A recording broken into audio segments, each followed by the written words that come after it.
안녕하십니까, 한석희입니다. 추억의 플로피 디스크를 기억하시나요? 용량이 아마 1MB 내외였던 것으로 기억합니다. 하지만 지금 우리는 1초에 1GB를 처리하는 시대를 살고 있습니다. 구글의 자율주행 자동차가 도로에 나서는 것은 이 정도 처리가 가능하기 때문입니다. 그렇다면 데이터의 크기가 얼마나 빠르게 변화하고 있는 것일까요? 1기가보다 1000배 큰 것이 테라바이트입니다. 아직은 생소한 용어인 페타바이트는 이런 기가바이트보다 100만 배 더 큰 데이터를 말합니다. 제타바이트를 들어보셨나요? 제타바이트는 방금에 말씀드린 페타바이트의 100만 배 크기입니다. 이런 제타바이트보다도 1000배 더 큰 데이터 크기를 요타바이트라 부르는데 무려 10의 24승에 이르는 크기입니다. 우리는 조만간 요타바이트를 아무렇지 않게 이야기하는 시대를 맞게 될 것 같습니다. 그런데 또 놀라운 사실이 있습니다. 지금 세상에 있는 데이터의 90%는 2년 전에 존재하지 않았다는 사실입니다. 90%의 데이터가 지난 2년 내에 새롭게 만들어졌다는 것입니다. 데이터의 크기는 사물 인터넷, 소셜 모바일, 그리고 클라우드와의 융합에 의해 앞으로 더 커질 것이고 산업 현장의 공정 및 설비에서 쏟아지는 막대한 규모의 정보가 데이터의 역사를 새로 쓰게 될 것입니다.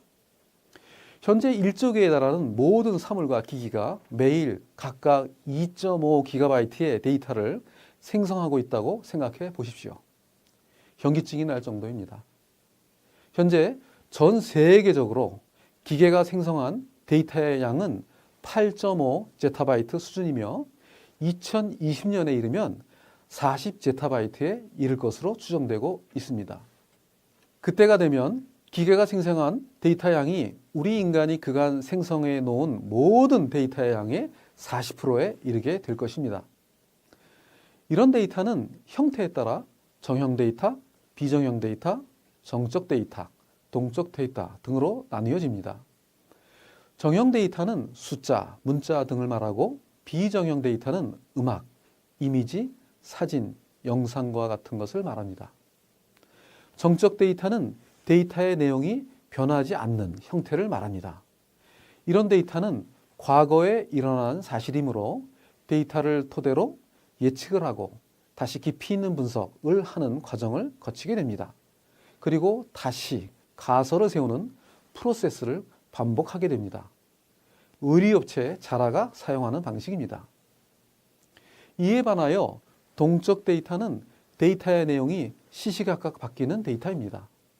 구글의 자율주행 자동차가 길거리를 다니면서 수집하는 것이 이런 데이터입니다. 수집된 자료를 관찰하고 그 결과에 따라 반응하며 실제 상황과 비교하면서 확인하는 방식으로 데이터를 순간적으로 분석해야 합니다. 동적 데이터는 수집 그리고 관찰하면서 동시에 분석하고 반응하는 빠른 처리가 중시됩니다. 반면 정적 데이터는 시간적인 여유를 두고 처리해도 됩니다. 그렇다면 이렇게 많은 데이터를 가지고 무엇을 할 수 있을까요? 앞서 언급했듯이 의류업체 자라는 경쟁사가 수개월 또는 1년 단위로 상품을 출시하는 것과 달리 매주 화요일과 토요일에 신제품을 출시하였습니다. 이 덕에 자라는 세계 1위의 의류업체로 등극할 수 있었습니다. 보통의 의류 매장에 고객이 방문하는 횟수는 연평균 3회 정도인데 자라의 경우는 연평균 17회나 됩니다. 왜일까요?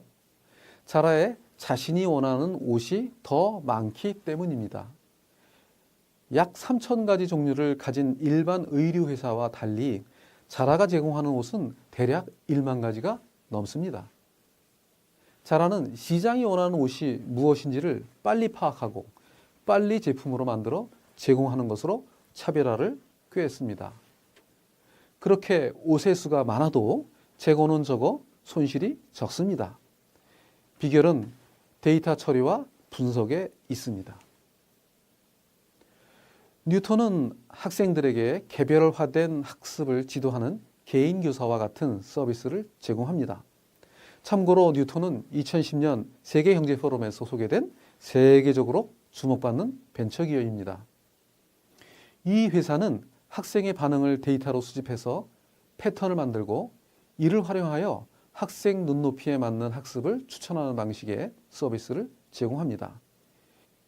이미 100만 명 이상의 학생이 이러한 맞춤형 학습으로 공부하여 효과를 보고 있습니다. 시스템은 학생이 정답을 제시할 가능성이 높은 문제를 제시합니다. 만약 답을 맞추지 못하면 친절한 분위기로 그 문제와 관련된 힌트를 제공합니다. 그래도 답에 이르지 못하면 다시 애니메이션, 음악 등을 틀어줍니다. 이렇게 해서 학생이 스스로 답을 찾고 다시 관심을 가지도록 돕는 방법을 사용합니다. 재미, 관심, 자신감, 도전 등의 방법을 적용한 사례입니다. 의료 분야에서도 빅데이터 활용이 늘어나고 있습니다. 그 중에서 CHS, 커뮤니티 헬스 시스템이 병원에서 어떻게 개인 맞춤의 의료 서비스를 제공할 수 있는지를 잘 보여줍니다. CHS는 환자당 2,000종류의 데이터 그리고 220만 명의 데이터를 수집하여 분석되고 만들어졌습니다. 환자의 약 먹는 형태, 교육 수준, 소비 형태, 사회, 경제적 요소 등이 분석되었습니다. 이를 통해 환자를 7개 그룹으로 구분하여 맞춤형 서비스가 제공되었습니다. 환자가 치료를 받고 나서 재입원하지 않도록 하는 것이 목표였습니다.